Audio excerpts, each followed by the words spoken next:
Bismillahirrahmanirrahim. Assalamualaikum warahmatullahi wabarakatuh. Dengan memanjatkan puji dan syukur kehadirat Allah Subhanahu wa Ta'ala, salawat serta salam kita curahkan kehadirat Nabi besar Muhammad Sallallahu Alaihi Wasallam. Semoga senantiasa kita sebagai umatnya diberikan keberkahan serta terus menjalankan perintahnya. Sebelumkan, izinkan saya memperkenalkan diri terlebih dahulu. Nama Wikesannya Variati SPD MM. Jabatan Dosen Tetap Amik Citra Buana Indonesia. Alamat Jalan KH Sanusi nomor 52 Kota Sukabumi, Jawa Barat. Niden 0422046908. Program Studi Akuntansi Manajemen. Pada kesempatan ini, saya akan menyampaikan bidang pengajaran pada mata kuliah dasar manajemen yang saya ampu dengan materi tentang konsep manajemen. Konsep manajemen terdiri dari pengertian, unsur manajemen, fungsi manajemen, proses manajemen, dan terakhir pendekatan manajemen. Pengertian manajemen adalah suatu proses tertentu yang terdiri dari perencanaan, pengorganisasian, penggerakan, dan pengawasan yang dilakukan untuk menentukan dan mencapai tujuan-tujuan tertentu dengan menggunakan sumber daya manusia dan sumber daya alam yang ada. Manajemen merupakan ilmu tentang upaya manusia untuk memanfaatkan semua sumber daya yang dimilikinya untuk mencapai tujuan yang diinginkan secara efektif dan efisien. Skema pengertian manajemen terdiri dari memanfaatkan sumber daya yang bertujuan keefektifan dan keefisienan.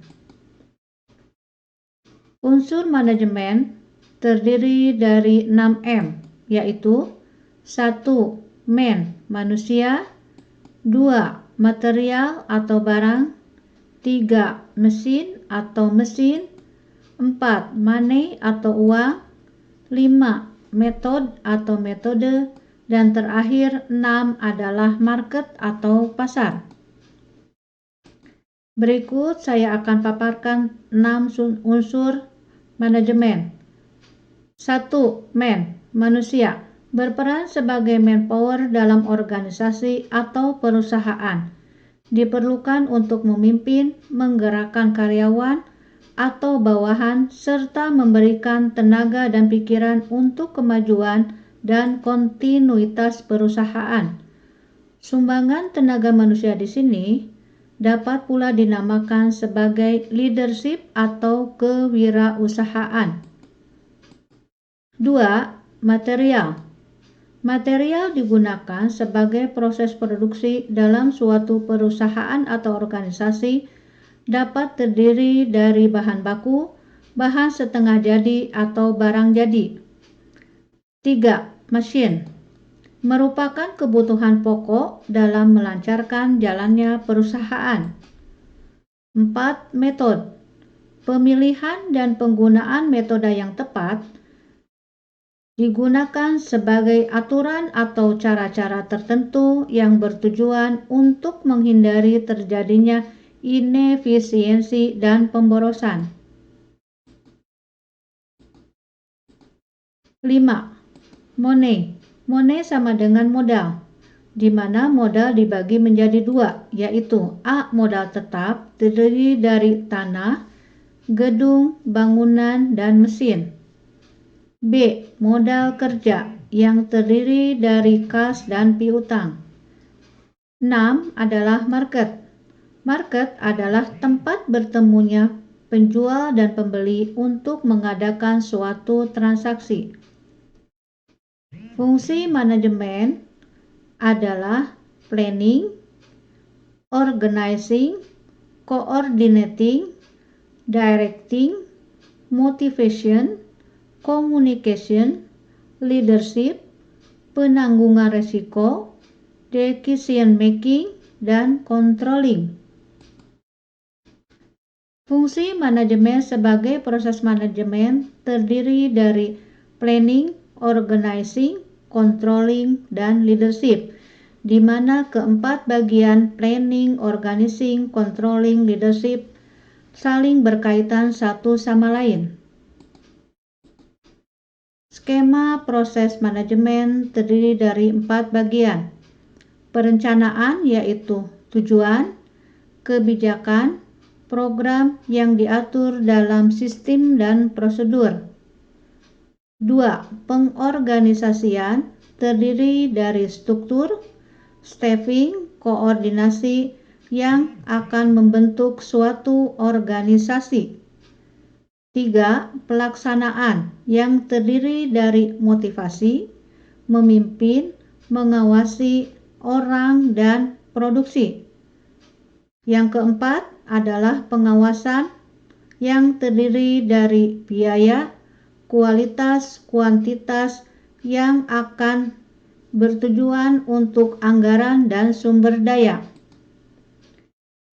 Perspektif keefektifan dalam manajemen yaitu kepemimpinan yang akan mengaitkan terhadap keefektifan individu, keefektifan kelompok, keefektifan organisasi yang akan membentuk suatu standar kerja.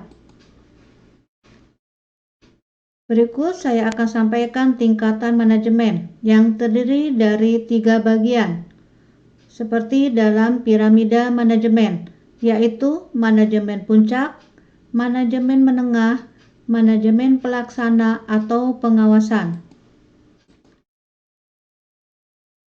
Tingkatan manajemen yang tadi saya paparkan terdiri dari 3 bagian. 1. Manajemen puncak yaitu top manajemen. Disebut juga dengan manajemen institusional, eksekutif atau key eksekutif, terdiri dari Dewan Direktur, Dewan Utama atau Chief Executive Officer atau CEO. Bertugas mengembangkan rencana yang luas untuk perusahaan dan mengambil keputusan-keputusan penting. 2. Manajemen menengah atau middle management. Disebut juga dengan manajemen administratif, terdiri dari pimpinan pabrik atau para manajer division atau division manager yang bertanggung jawab untuk mengembangkan rencana-rencana operasional yang lebih luas dan menerapkan rencana yang dibuat oleh manajemen puncak. 3. Manajemen pelaksana atau operating management. Disebut juga dengan manajemen penyelia atau supervisory management, bertanggung jawab untuk melaksanakan rencana-rencana yang dibuat oleh manajemen menengah. Dari paparan yang disampaikan oleh saya selaku dosen pengampu mata kuliah dasar manajemen, sesuai RPS yang dibuat adalah mahasiswa mampu dan memahami tentang pengertian manajemen. B. Mahasiswa mampu dan memahami konsep manajemen. C. Mahasiswa mampu dan memahami fungsi manajemen. D. Mahasiswa mampu dan memahami proses manajemen. E. Mahasiswa mampu dan memahami tingkatan manajemen.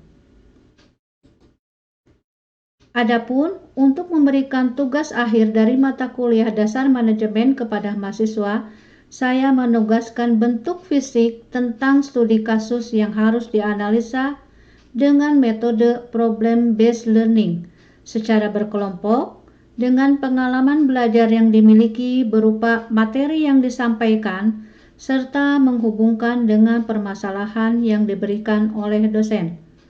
Demikian pemaparan dari saya untuk mata kuliah dasar manajemen. Demikian, Assalamualaikum warahmatullahi wabarakatuh.